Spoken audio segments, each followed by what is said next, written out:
O produtor rural ainda, talvez não esteja mais tanto, mas ainda está acostumado com aquele crédito subsidiado que nos anos 90 e no início do século XXI marcou o tom do crédito no campo. Então, a grande crise do produtor rural dos anos 90, que gerou a securitização em 94, ela tinha como grande fomentador do crédito o Banco do Brasil. E quando o governo quis resolver esse endividamento, o que ele fez? Ele chamou o grande fomentador de crédito, o Banco do Brasil, subsidiou esse equacionamento, jogando dinheiro dentro do Banco do Brasil, e o Banco do Brasil alongou os débitos, porque era apenas o Banco do Brasil. Hoje, se você for conversar com qualquer produtor rural, é possível que o Banco do Brasil nem seja o maior credor, viu?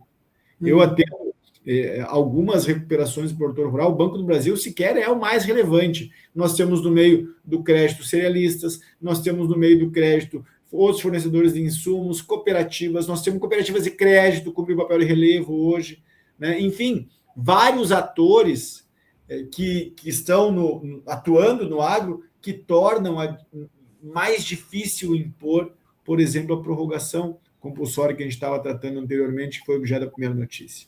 É nesse contexto que o agro precisa de socorro. É nesse contexto que ou os credores abrem mão, em alguma medida, dos juros desarrazoados que estão sendo postos na atualização dos compromissos, ou a recuperação inicial será a alternativa.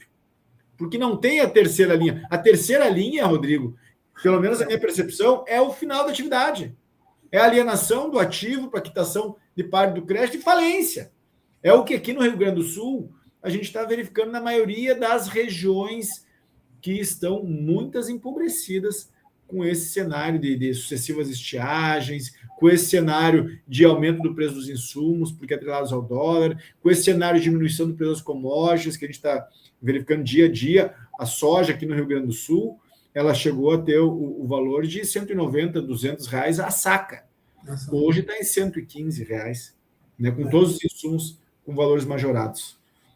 Aqui ainda está, no Mato Grosso do Sul, está pior um pouquinho, está 107, no lugar que tiver melhor está 112. Então, realmente é isso aí. E eu semana passada, nós estávamos no Congresso de Direito Agrário em Cuiabá, e lá eles estavam citando o que você falou justamente, o crédito rural, efetivamente, ele responde por 10% só do financiamento do agro, no estado do Mato Grosso.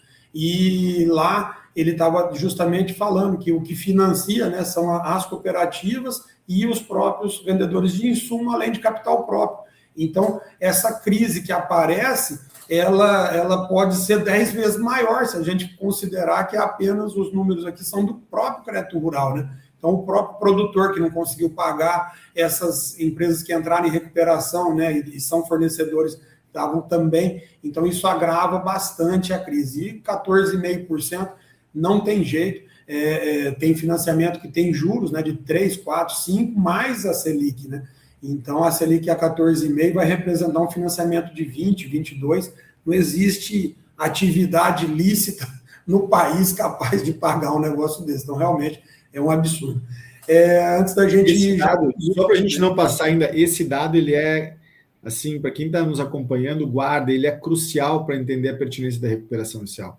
Vê bem, do ponto de vista de crédito subsidiado, crédito de índole pública, crédito que, enfim, comporta a política pública agrária brasileira, 10% do endividamento do produtor rural, ou seja, 90% no âmbito do crédito privado. Como é que eu equaciono esse crédito privado? O que a gente tem visto em algumas circunstâncias é forçar o argumento do crédito rural em razão da destinação do recurso e buscar, via judicial, encaixar esse crédito privado em crédito público, via a destinação análise do crédito via destinação. É possível isso, mas é risco, né? Caso seja improcedente esse tipo de pedido, nós estamos com um pepino para resolver que, por vezes, vai aumentar o endividamento. Crédito privado, Rodrigo, essa é a ideia central da recuperação inicial. Crédito privado se equaciona a partir de regras de mercado. Quais são as regras de mercado que o direito brasileiro absorveu para endereçar o endividamento com crédito privado? são as regras inspiradas no direito americano. É o Chapter 11, Chapter 11, para ficar no termo inglês, que no Brasil foi traduzido na recuperação inicial. Então, é por isso que você tem um número exponencial de RJs. Na realidade, esse número, diante do endividamento do produtor, diante do número de produtores endividados, esse número ainda é insignificante. E é por isso que nós estamos num contexto de beligerância, é por isso que muitos credores hoje estão em um contexto de guerra contra a porta aberta pelo legislador em 2020, com a Lei 14.112, e pelo próprio Superior Tribunal de Justiça, em uma decisão emblemática, em um recurso especial em que se permitiu ao produtor buscar esse remédio jurídico heróico, né?